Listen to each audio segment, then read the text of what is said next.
सोचिए, मैं अगर आपको कहूँ कि शेयर मार्केट में जो नंबर आपको स्क्रीन पे दिखते हैं वो सिर्फ आंकड़े नहीं है, बल्कि वो आपके डर, लालच और इमोशन का आईना है। हाँ, वो डाटा आपको अमीर भी बना सकती है और कंगाल भी बना सकती है, लेकिन असली खेल वो नहीं है जो आप देख रहे हैं। असली खेल वो है जो इस डाटा के पीछे छुपा होता है। इस वीडियो में मैं आपको बताने वाला हूँ कि शेयर मार्केट के डेटा के पीछे उसकी साइकोलॉजी कैसे काम करती है, और सबसे जरूरी बात, कैसे आप इसे समझकर स्मार्ट इन्वेस्टर बन सकते हैं। तो इस वीडियो को पूरा देखिएगा, क्योंकि ये जानकारी आपके इन्वेस्टमेंट स्ट्रेटजी हमेशा के लिए बदल सकती है। इसीलिए इस वीडियो को बिना स्किप किए लास्ट तक देखिएगा। तो let's start. Point number 1, data and behaviour bias.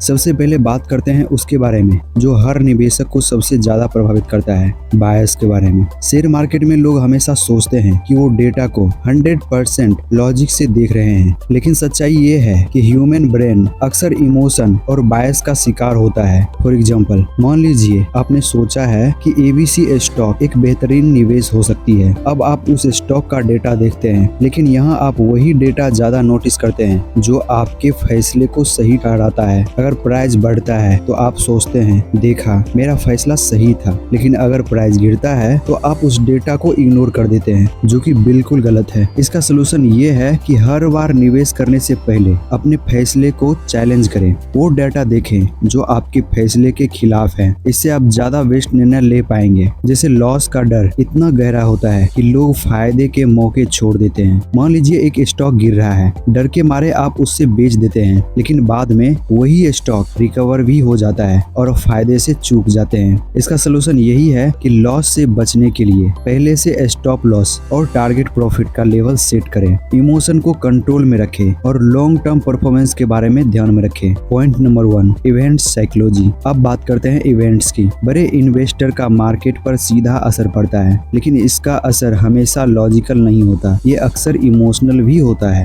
For example, मार्च 2020 में जब कोविड-19 की खबर फैली थी तो ग्लोबल मार्केट में पैनिक शुरू हो गई। क्या ये सेलिंग डेटा पर बेस्ड था? नहीं, ये डर और अनिश्चितता की वजह से हुई। लेकिन वही समय जब बड़े इन्वेस्टर ने कम दामों पर खरीदारी की और बाद में मुनाफा बनाया। तो इसका सलूशन है कि इन्वेस्टर को सिर्फ डर की नजर से नहीं, बल्कि इसे कभी कभी पॉजिटिवली भी लिया करिए। जब बाजार गिर रहा हो तो लॉन्ग टर्म अपॉर्चुनिटी पर फोकस करें, उसके अर्निंग रिपोर्ट पे फोकस करें। एक कंपनी की अर्निंग रिपोर्ट अच्छी आती है लेकिन स्टॉक गिर जाता है, क्यों? क्योंकि मार्केट ने पहले से ज्यादा उम्मीद लगा रखी। जब उम्मीद पूरी नहीं हुई तो लोगों ने स्टॉक को बेचना शुरू कर दिया और इस वजह से वहाँ पे पैनिक क्रिएट हो जाती है। इसका सलूशन यही है कि डेटा को मार्केट सेंटीमेंट के साथ पढ़ें, सिर्फ रिपोर्ट ही नहीं बल्कि उस रिपोर्ट पर लोगों की प्रतिक्रिया को भी समझने की कोशिश करें। Number 3, herd mentality. Share market में एक और बड़ा साइकोलॉजिकल फैक्टर है भीड़ की मानसिकता। जैसे आप ट्विटर पे देखते हैं कि सब लोग एक खास स्टॉक को लेकर बहुत ज्यादा एक्साइटेड है। आपको लगता है कि ये स्टॉक ऊपर जाएगा ही जाएगा और आप भी खरीद लेते हैं, लेकिन कई बार ये high pump and dump scheme की तरह बन जाती है।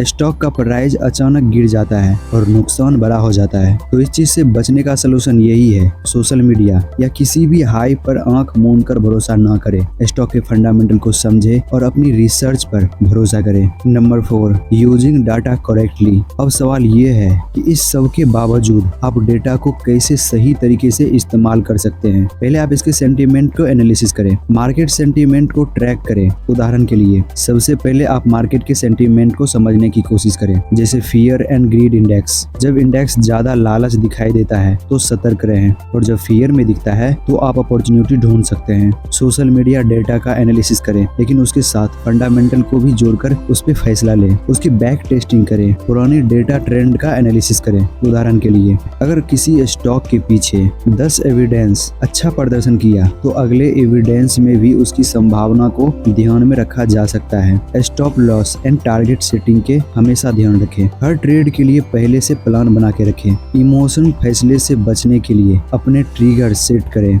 और इस तरह से आप डेटा का एनालिसिस करके एक अच्छा स्टॉक फाइंड कर सकते हैं और नुकसान से भी बच सकते। तो दोस्तों, स्टॉक मार्केट सिर्फ डाटा का खेल खेल नहीं है, ये इमोशन, डर, लालच का भी खेल है। अगर आप इसके बायस को समझेंगे, इन्वेस्टर के पीछे की सेंटीमेंट को समझने की कोशिश करेंगे, डेटा को सही तरीके से इस्तेमाल करेंगे, तो आप एक समझदार और सफल निवेशक बन सकते हैं। अगर ये जानकारी आपको पसंद आई है तो इस वीडियो को लाइक करें, शेयर करें और हमारे इस चैनल को सब्सक्राइब करें, ताकि स्टॉक मार्केट से रिलेटेड कोई भी वीडियो आपको पहले